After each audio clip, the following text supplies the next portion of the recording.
Hello everybody and welcome to my channel, Emily's Upcycled Home, where I take salvage and thrifted items and transform them into beautiful home decor pieces. I thank you guys for joining me today. I'm excited to get started, so let's go ahead and jump on in. Project number 1. I have this cute little pot here. Well, I don't like the color, nor do I like most of the flowers in there.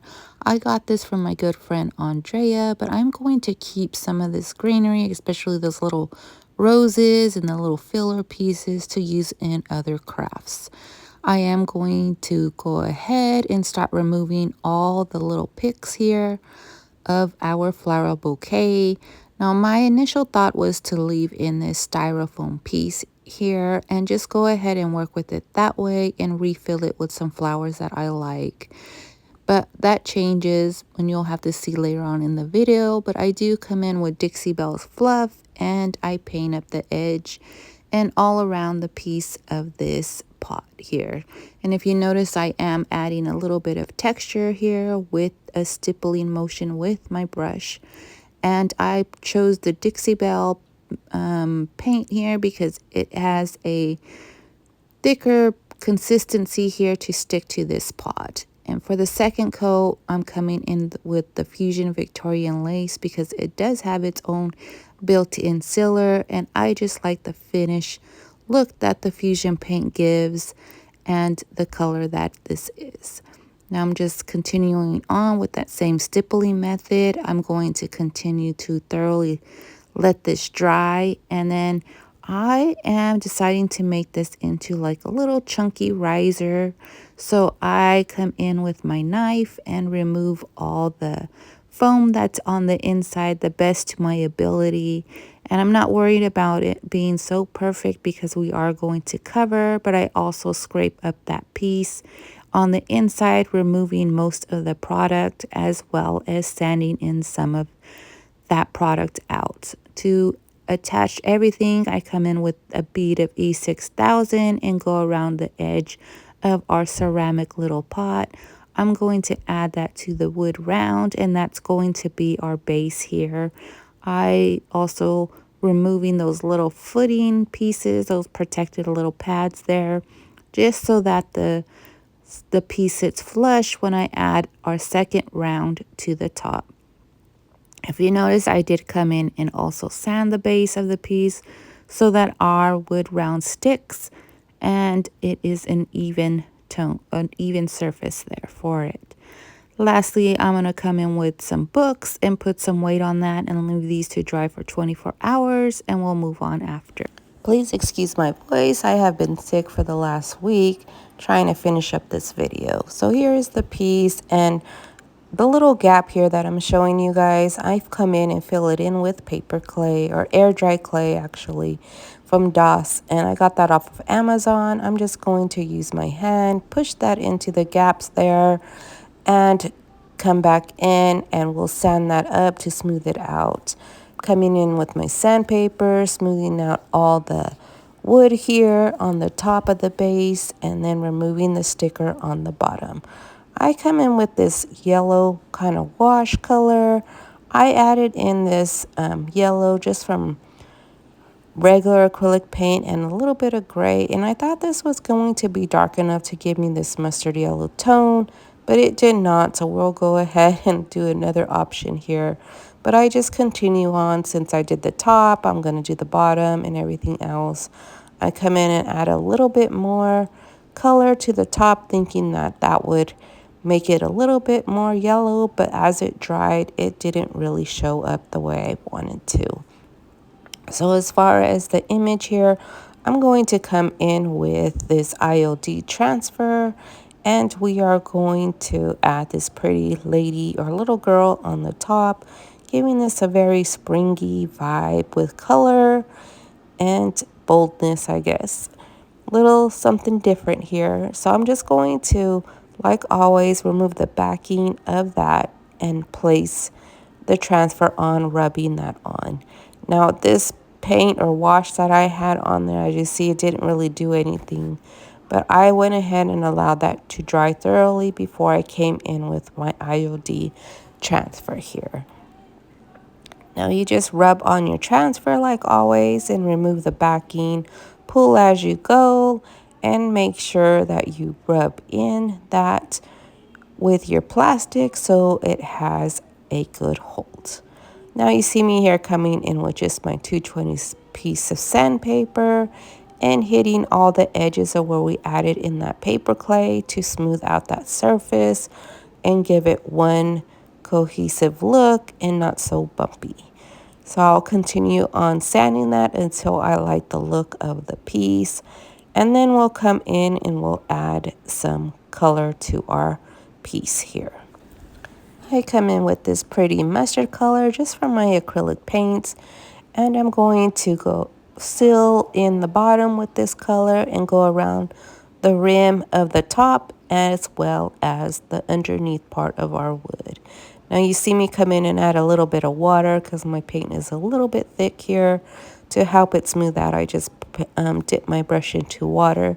And then I'm actually coming in here and getting all the areas here where the transfer didn't cover with that pretty mustard yellow color. Just using a regular paintbrush and the tip here just to get into all those little crevices. Come around the edge with my paintbrush, and then I'll go ahead and finish off the look with the underside of the wood and the edge. So here we are with our piece. I did come in with some Dixie Belle top coat in a flat finish, and I did 2 layers of that coat on top of our IOD transfer here and 1 coat on the base. Lastly, I'll come in with DIY white wax, and I'll go ahead and coat that on the top of our transfer as well as our base of our piece, blending in that yellow tone and giving it a lighter of a color. I am going to continue that process until I like the look of my piece, and I will go ahead and will come in with my lint-free rag and wipe off all the excess, and then this piece is done. I'll be back at Whatnot next week. Don't forget to bookmark my show on the 26th at 1 p.m. I hope to see you guys there. Project number 2.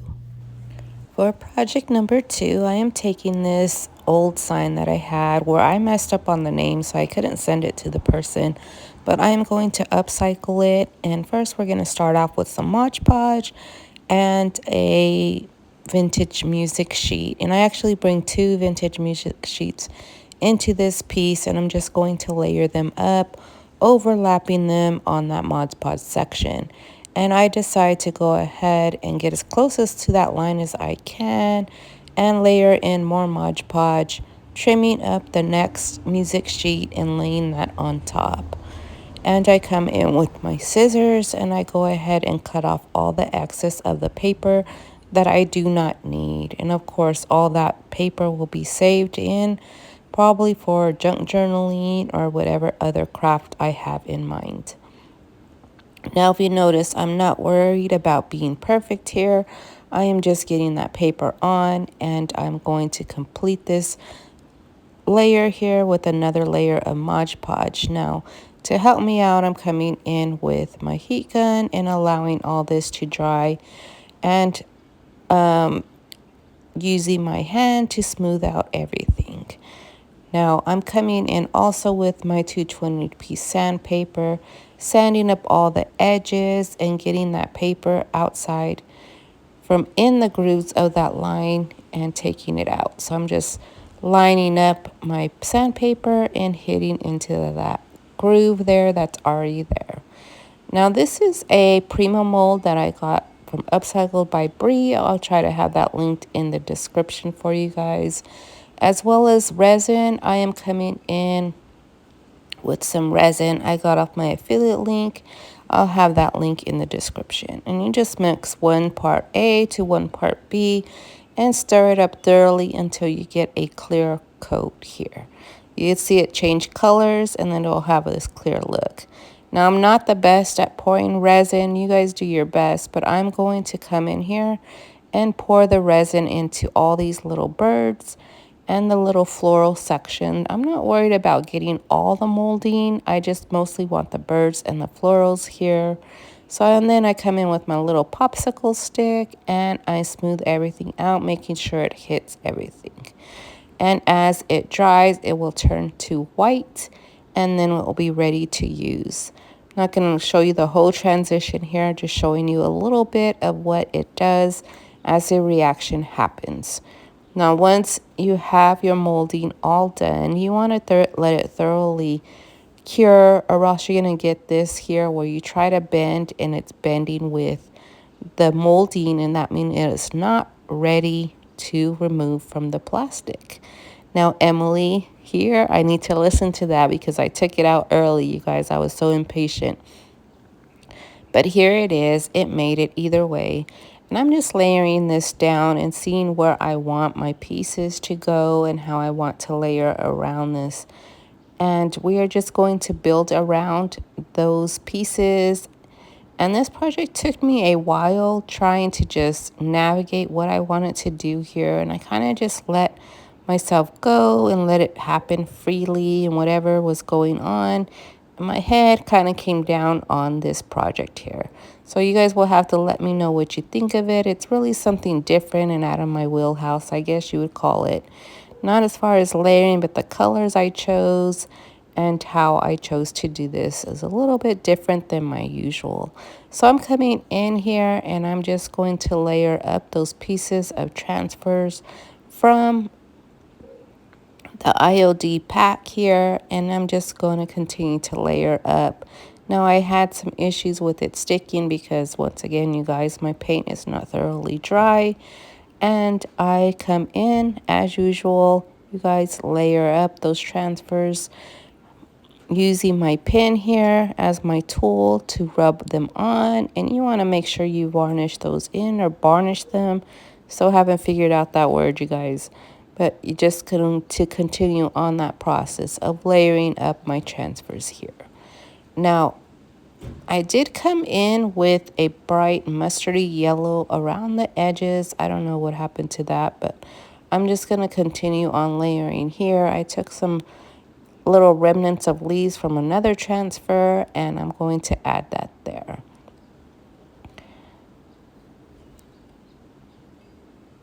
And lastly, I come in with a few of the wordings and I layer that up. Now I'm going to position my birds here, and I'm coming in with E6000, and we are going to just rub that along all the edges and the grooves of the birds in the backing, and then push that into place. And then I come back in with a little bit more wording and a little bit more transfers and layer that pieces around them. Mind you, that transfer is coming from our first project that we had earlier with the girl in the center. That's just the surrounding leftover transfers. So here's where I'm at, and I'm just thinking, well, do I like it this bright? Do I want to tone it down? My initial thought process is to come in with, after I do everything and coat the layering of paint, to come in with some white wax. But you guys will see that hot mess that comes later because my brush was not clean. But right now we're coming in with some green from Fusion Mineral Paint. This is an all-in-one paint, and you can get that with my affiliate link also in the comment. And this one is Noel. And then I mix my color of pink here just with some regular acrylic paints in my stash.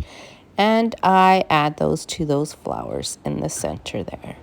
I continue layering up that pink and just using different variations of mixing the colors, and come in with a little bit of that same mustardy yellow color and hit some in the center of the flowers as well as on the leaves. And then as far as the birds are concerned, I come in with this pretty blue color. Since we have some blue in the wording, I am going to layer up the birds with this blue as well, bringing in my heat gun to dry it up and layer in some yellow as well onto the feathers and onto the beak.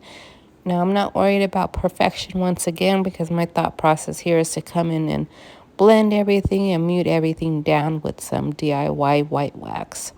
So I'm just coming in and just continue to layer And here is where I come in with my heat gun, once again making sure that it dries before I add my wax. Now if you guys like this piece here, you can stop here and not add anything else, but I added the white wax and I couldn't find a brush without anything on it, so I went ahead and dipped this one in, but it had dark wax on the brush already, so you notice that it gives me this muddy, muted kind of color here that I really don't like, but we're just gonna go with it, you guys, because that's what we're doing. We're experimenting and seeing what comes out with this piece. At the end of the video, let me know what you really guys think of this piece. I'm not quite sure if it's something that I really liked. I liked some parts of it, but not so much on other parts. I wipe off all the excess and then I come back in and sand a little bit of that edge because I want more of that yellow tone to pop out here. So after all that, and I go ahead and come back in with a little bit more white wax. And off camera, I come in and add a little dot of dark paint for the eyes. I'll go ahead and stage this piece up for you and let me know what you think of the finished product. Note here, I couldn't leave it like all muted like that with that gray haze over it. So I come in and repeat the process of layering up that mustard yellow and then reapplying that white wax to the outside framing of the piece. I'm going to go ahead and finish this up and then we'll go ahead and post the pictures. And if you're interested in any IOD, Fusion, or Dixie Belle products, please use my affiliate link down in the description. And if you like my content, hit that subscribe button and notification bell so you don't miss any more DIY projects.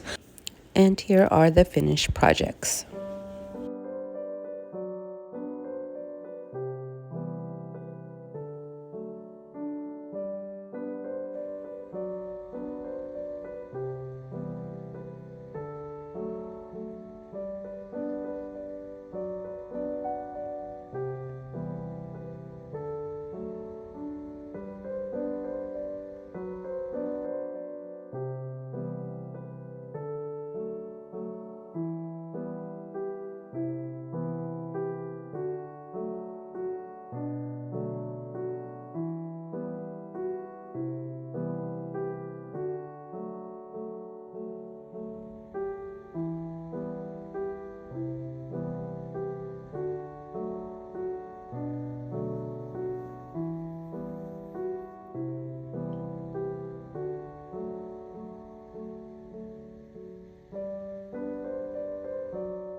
So which project was your favorite? Let me know down in the comments.